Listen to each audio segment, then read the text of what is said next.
Hey everyone, this is the Rate Good podcast, episode 21, with me, Taran Murray, and this is the first one of these I've done in quite a long time. I think this is going to be a seasonal project, so I guess you could call this Season 2, Ep 1. I don't have a guest with me today.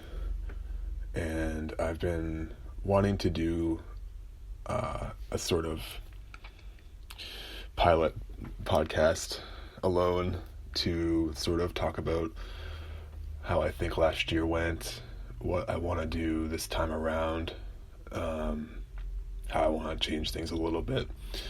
I've been a little nervous to just sit here alone and talk, honestly. It's definitely a lot easier to have another person to bounce back thoughts, ideas off of. But it's long overdue. It's June 1st today. And so this marks I really feel like summer, I feel like it's summer when it's June, personally. So I want to try and get another 20 episodes in this year.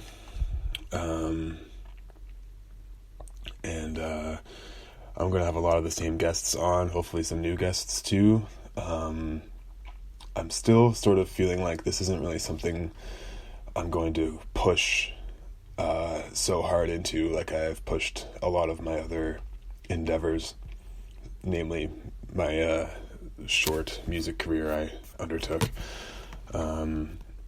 Something about the stress of constantly keeping up with social media promotion and really just going out of your way to try and market and advertise for something.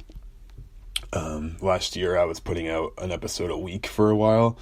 I know I didn't actually release any of them quite so frequently, but I was recording one a week, and that was just a bit too much for my schedule. There was ways in which it sort of got in the way of the podcasts being everything they could be, I think.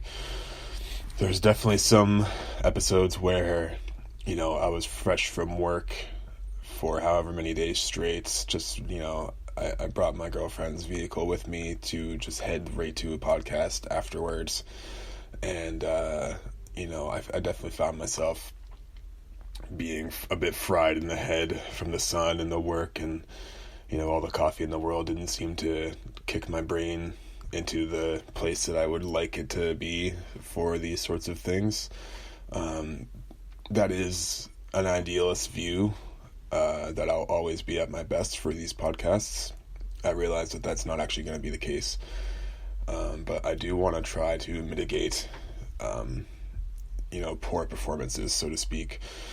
I feel like there definitely have been some episodes where I just was not clear in the head, and I was striving to find the next question or make the next point, and I feel kind of embarrassed. I feel like I stumbled over words and stumbled over thoughts. I feel like I probably didn't say things as clearly or as well as I would have otherwise. All that being said, it is good to, practice being at your best while in compromised states. So it's not like I'm going to really shy away from doing the podcast when a date is planned to do one. But anyways, I want to get back more to a general theme of the podcast that I want to go for. The reason I started it in the first place was basically because I found the conversations I was having with my friends to be very stimulating for me, and I cherished them. They were precious. I felt like I really wanted to be able to go back and hear some things again. Like sometimes you get into a state of flow and say things yourself that aren't things that you've said before, or ideas that you have kind of had on the back burner or in the back of your mind for months.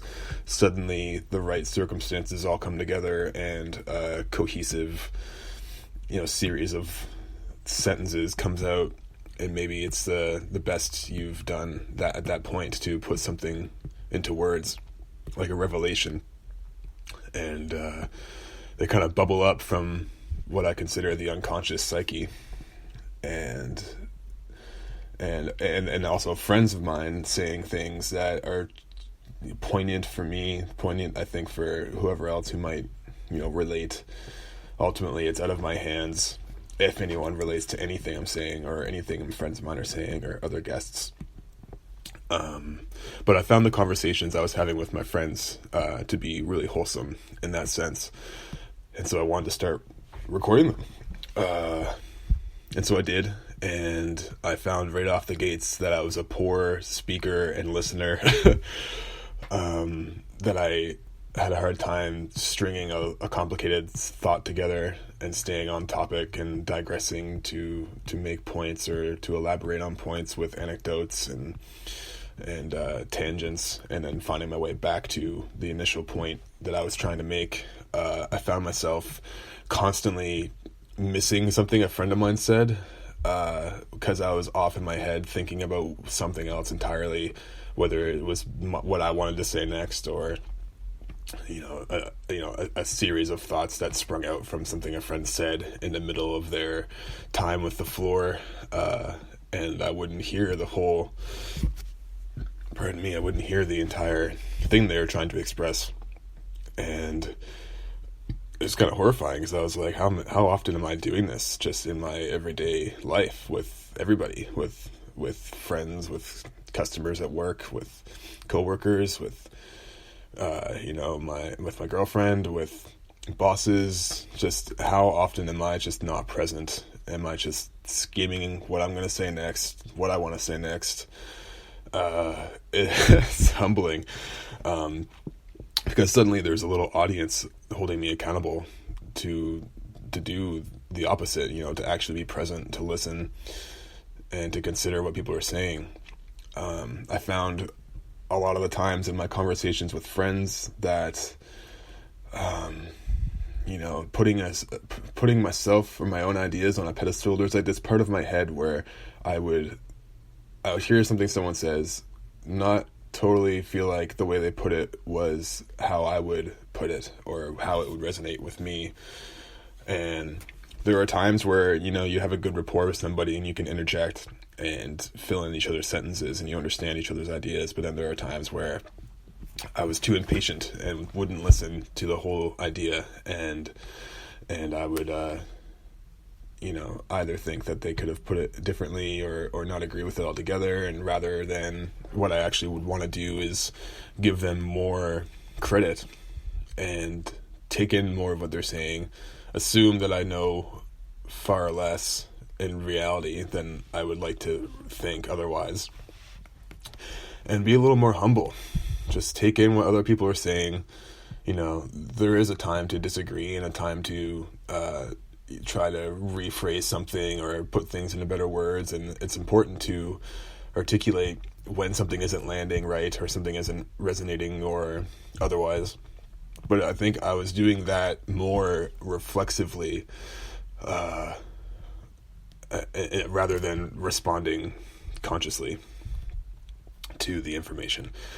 And so I know for myself, moving forward, I want to do a better job of listening closely to people.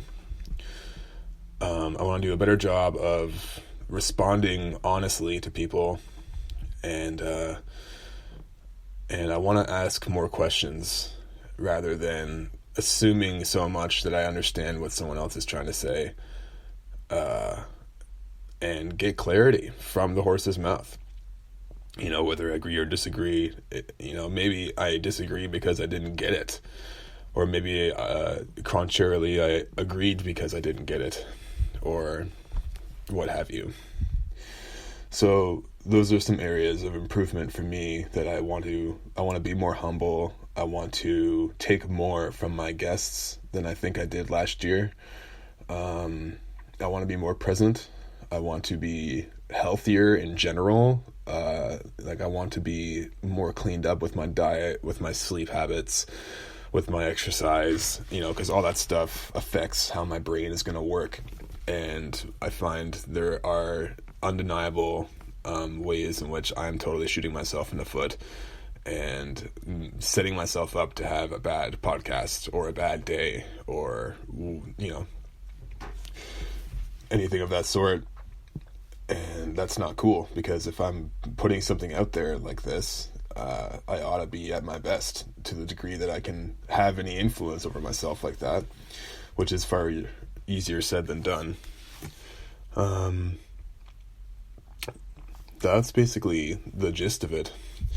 More about the essence of the podcast.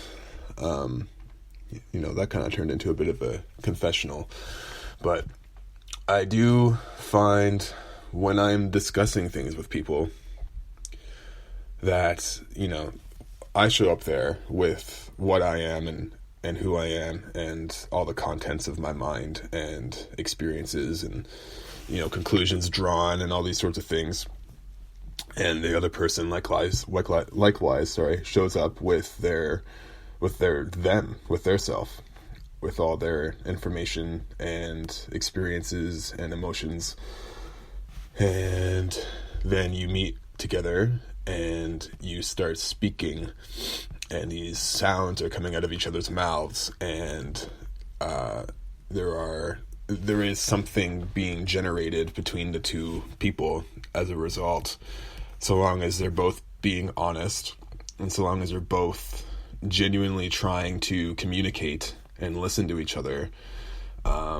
There's a certain amount of letting go of the sense of like, I have this point that I know I'm right about. I'd rather take the idea that I have this point that I'm workshopping and I don't know how right I am.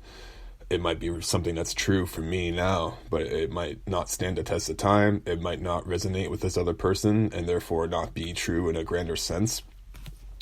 It might be partially true. It might be foggy and inarticulate, whatever the case. And so